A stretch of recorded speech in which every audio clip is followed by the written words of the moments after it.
Hai gengs, selamat datang kembali di YouTube channel Gue Sehat. Gengs, kamu tahu nggak sih kalau penyakit kardiovaskular atau penyakit yang berhubungan dengan pembuluh darah dan jantung adalah penyebab kematian nomor 1 di dunia.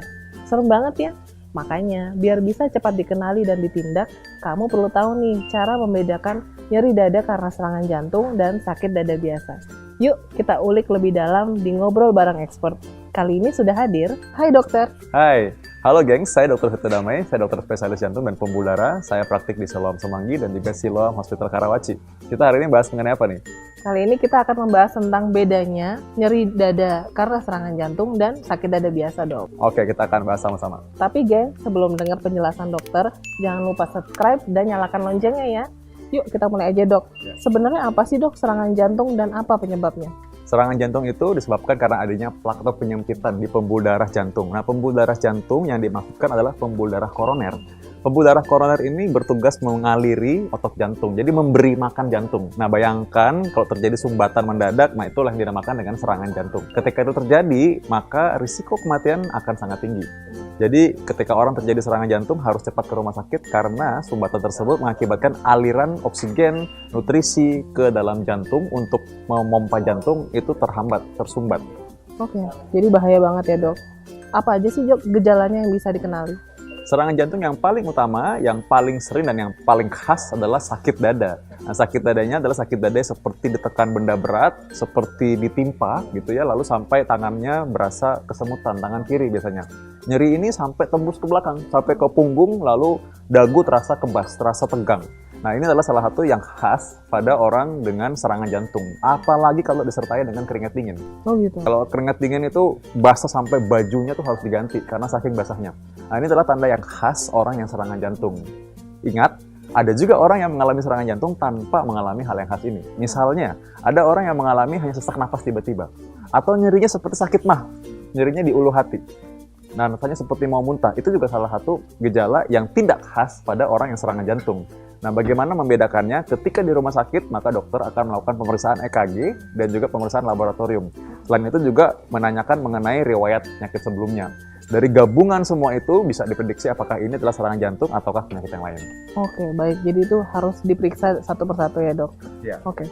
Jadi nyeri dada apakah selalu identik dengan serangan jantung? Ya, memang nyeri dada identik dengan serangan jantung. Namun demikian harus diingat juga bahwa tetap tenang karena tidak semua nyeri dada adalah serangan jantung. Ada juga nyeri dada yang bukan serangan jantung, ya. Contohnya adalah nyeri dada yang kalau kita gerak-gerak, nyeri dadanya hilang. Nah, itu adalah nyeri dada yang biasanya disebabkan karena otot. Atau nyeri dada yang diserasakan ketika kita menarik napas. Nah, itu juga mungkin saja merupakan peradangan paru-paru.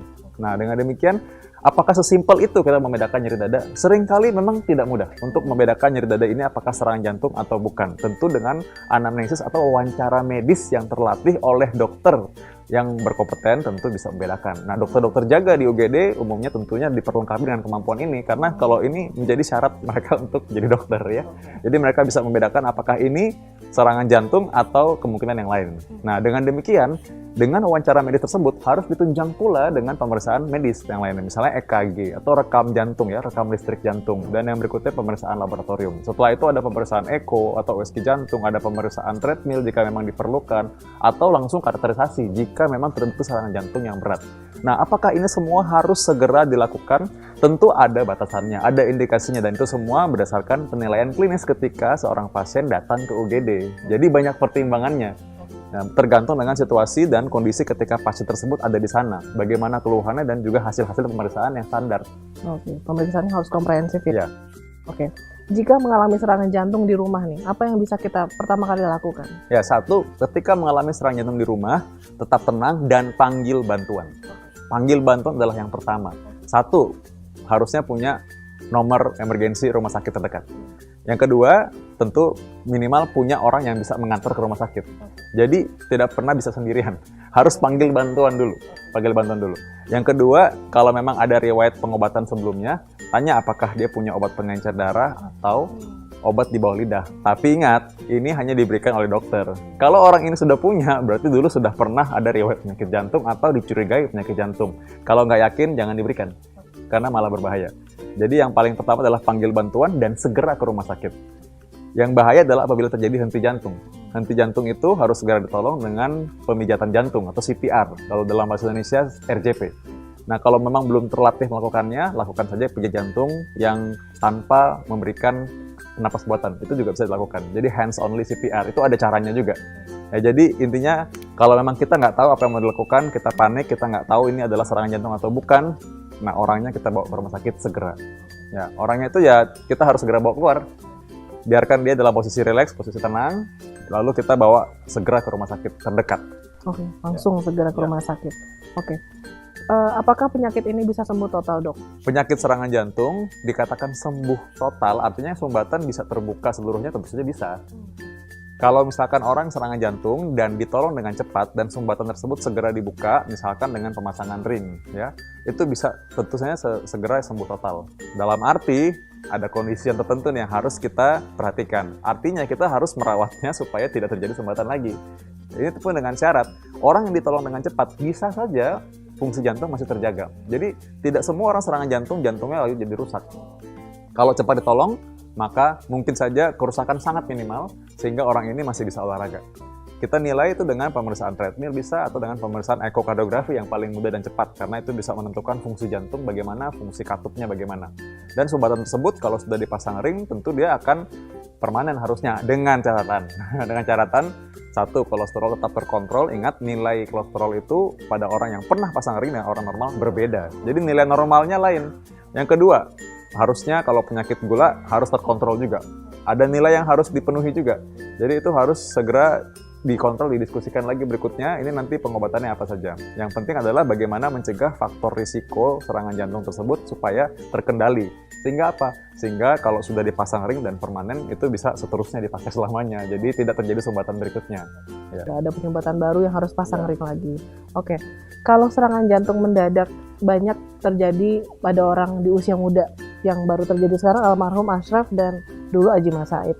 Sebenarnya kenapa sih, Dok, itu bisa terjadi di usia muda? Satu, kita nggak tahu mereka serangan jantung apa bukan sebenarnya ya. Ya. Yang kita tahu, mereka henti jantung. Apakah serangan jantung atau bukan, kita nggak tahu selama tidak dilakukan pemeriksaan forensik. Kita hanya bisa menduga saja, karena memang kejadian henti jantung pada orang di atas usia 40-an, itu paling sering adalah serangan jantung. Nah, di bawah usia 35 atau di bawah usia 40, itu bisa kita curigai adanya gangguan irama jantung bawaan. Itu juga bisa menyebabkan orang meninggal mendadak. Nah, itu bisa diketahui dari pemeriksaan EKG atau pemeriksaan treadmill atau pemeriksaan selanjutnya ya. Kadang memang nggak bisa ketahuan dengan sangat mudah, tapi dengan pemeriksaan tersebut bisa kita screening dari awal yang merupakan penyakit-penyakit gangguan irama jantung yang bawaan. Ya bisa saja kita bisa temukan duluan, sehingga orang-orang tersebut bisa dicegah terjadinya gangguan irama jantung mendadak sehingga menyebabkan henti jantung. Ya, jadi intinya orang yang punya faktor risiko perlu kita cegah supaya tidak terjadi henti jantung mendadak. Contoh orang yang punya serangan jantung tiba-tiba. Orang yang punya serangan jantung ini nggak tiba-tiba. Sebelumnya sudah punya faktor risiko. Contoh, dia sudah punya kolesterol tinggi yang dia nggak tahu. Kadang-kadang orang dibilang kolesterol tinggi, dia nggak ada katanya. Katanya dia, karena nggak pernah periksa. Kenapa bisa nggak pernah periksa? Karena nggak ada keluhan. Padahal orang yang punya LDL tinggi atau kolesterol jahat tinggi belum tentu punya keluhan. Sedangkan LDL yang tinggi atau kolesterol ini adalah pembentuk utama plak atau penyempitan di pembuluh darah yang ujungnya serangan jantung atau stroke. Nah, karena itu medical check-up menjadi bagian yang penting. Ketika orang semua bilang bahwa penting untuk pola hidup sehat, saya akan menambahkan bahwa pola hidup sehat itu artinya makan yang benar, teratur olahraga, dan medical check-up. Karena ada penyakit-penyakit yang tidak bisa dideteksi cuma dari keluhan saja. Yang kedua, ada penyakit-penyakit ini yang terjadi pada orang sehat atau kelihatannya sehat maksudnya ya. Dari luar kita nggak tahu kalau ternyata kolesterol tinggi. Ada orang perutnya six pack dan kolesterol tinggi, ada. Terus, Dok, apa sih prosedur yang bisa dilakukan untuk menghilangkan sumbatan pada pembuluh darah? Untuk menghilangkan sumbatan di pembuluh darah ketika terjadi serangan jantung berat, maka yang penting adalah alirannya. Ya, jadi jika memang memungkinkan, maka orang yang mengalami serangan jantung yang berat maka mungkin untuk langsung melakukan tindakan urgen, karakterisasi dan pemasangan ringnya. Karakterisasi itu adalah untuk melihat diagnostiknya. Pembuluh darah mana yang tersumbat, seberapa berat, apakah benar, itu mengkonfirmasi diagnosis klinis yang tanpa alat-alat. Ketika dikarakterisasi, maka semua menjadi jelas, dan itu membuat pengobatan lebih akurat dan efisien.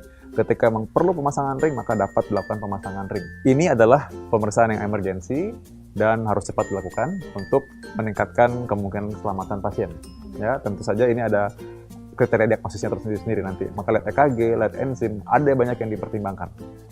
Jika memang kateter ini bisa dilakukan dan memang bisa dipasang ring, maka sumbatan tersebut bisa terbuka. Ya. Alternatif lainnya, jika memang tempat tersebut mungkin tempatnya agak terpencil sehingga tidak bisa memasang ring, maka ada yang disebut dengan trombolitik, obat pengencer darah yang diberikan melalui infusan atau melalui jarum suntik. Itu tujuannya apa? Untuk setidak-tidaknya sumbatan tersebut bisa diberikan jalan dulu. Walaupun penyempitannya nanti perlu dibuka atau perlu kateter lagi untuk bisa melihat seberapa besar atau seberapa banyak penyempitannya, tapi yang minimal ada jalan dulu. Ada aliran dulu sehingga otot jantung masih dapat napas dulu, dapat oksigen dulu buat dia bisa bergerak dulu gitu dengan baik. Ya, itu dia.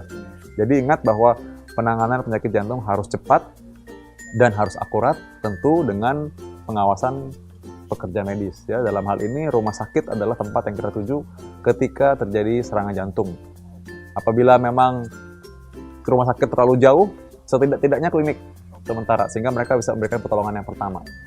Dan penanganan tersebut akan berbeda ketika waktunya berjalan terus, ketika kita sampai di sana jam berapa, ketika kondisi klinis pasien berubah, ada penyelit-penyelit lain, ada gagal ginjal, ada stroke, ada pendarahan. Jadi sangat-sangat dinamis. Sehingga penting untuk selalu berkomunikasi dengan petugas medis, dokter yang menangani, dan juga penting untuk berkomunikasi dengan keluarga yang lain juga, ya, agar penanganan bisa dengan cepat. Terakhir nih dok, cara apa sih yang bisa dilakukan untuk mencegah serangan jantung? Jangan sampai terjadi. Ya, satu adalah mengendalikan faktor risikonya. Ya, faktor risiko yang utama adalah merokok. Pasien saya yang saya pasang ring pernah ada yang cuma merokok aja. Jadi merokok juga cukup. Nah, merokok ini adalah faktor risiko utama seseorang punya penyakit jantung yang berkelanjutannya nanti adalah serangan jantung potensinya. Ya. Yang kedua adalah diabetes. Ya, diabetes, orang yang punya keturunan diabetes harus lebih hati-hati. Namun tenang aja, belum tentu punya keturunan diabetes pasti jadi diabetes. Ya, dengan pengaturan makan dan juga pemeriksaan yang teratur, kita bisa menjaga supaya orang tersebut tetap normal juga. Yang ketiga adalah kolesterol tinggi. Ya, orang yang kolesterol tinggi itu juga salah satu faktor risiko orang punya penyempitan atau plak yang ujungnya nanti potensi serangan jantung. Periksaan gampang sekali, darah puasa diperiksa, lalu cek darah dari sini, bukan ujung jari ya, dari vena. Ya, jadi yang akurat adalah pemeriksaan dari vena dengan darah puasa. Itu baru kita tahu berapa LDL-nya. Lalu berikutnya, orang yang punya kegemukan. Ini adalah pemeriksaan yang sangat mudah, periksa lingkar pinggang saja. Kalau perempuan di atas 80 dianggap kegemukan atau obesitas sentral. Kalau laki-laki di atas 90. Jadi normalnya harus di bawah itu. Itu orang Indonesia. Kalau misalkan di bawah 90 aman. Atau di bawah 80 untuk perempuan aman. Nah, berikutnya adalah kita tahu orang yang punya riwayat hipertensi. Seperempat orang Indonesia diketahui hipertensi. Ya, menurut survei riset kesehatan dasar ya, bisa dicari itu sekira-kira segitu ya. Hampir seperempat orang Indonesia itu hipertensi. Nah, ini adalah jumlah yang besar sebenarnya. Karena itu kita mesti waspada. Ada juga pasienku pelari maraton hipertensi juga. Ya, karena itu memang hipertensi bisa diturunkan dengan cara pola hidup sehat. Yaitu dengan makan rendah garam dan juga dengan olahraga teratur. Hanya saja memang ada orang yang punya hipertensi karena itu bagian dari proses penuaannya ya. Part of aging lah, seperti rambut yang beruban ya, kadang-kadang memang nggak bisa dicegah. So, it's part of aging. Nah, manfaatnya apa sih kita periksa dari awal? Darah tinggi ini kan bisa ditangani, bisa diobati kalau memang perlu. Dan obatnya memang sangat simple dan ringan, ketimbang kita harus mengobati komplikasinya. Orang yang minum obat darah tinggi, itu justru menurunkan risiko penyakit jantung dan penyakit-penyakit yang lain. Termasuk penyakit ginjal.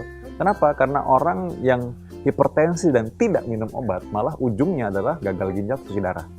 Atau serangan jantung, atau stroke duluan. Nah, sehingga lebih mudah dan aman buat pasien untuk minum obat kalau memang sudah indikasi minum obat. Daripada kita menunggu sampai akhirnya darah tingginya menjadi komplikasi penyakit yang lain. Ya, jadi tadi itu yang aku bilang, satu merokok, yang kedua diabetes, ketiga kolesterol tinggi, yang keempat kegemukan, 5 hipertensi. Itu semua dijaga, dikendalikan supaya tidak sampai membuat komplikasi penyakit jantung dan pembuluh darah. Faktor yang lain adalah faktor genetik atau keturunan, nggak bisa diganti. Namun, tadi seperti saya bilang bahwa orang yang punya keturunan penyakit jantung sekalipun tetap saja bisa hidup sehat setelah dia mendeteksi ada kelainan atau ada faktor risiko dan dia kendalikan. Oke, lebih cepat lebih baik ya dok? Lebih cepat, lebih baik. Oke, terima kasih dokter untuk penjelasannya. Sama-sama. Gimana gengs? Sudah jelas belum apa bedanya nyeri dada karena serangan jantung dan sakit dada biasa? Kalau ada pertanyaan lain, kamu bisa loh tinggalin pertanyaannya di kolom komentar. Sampai jumpa!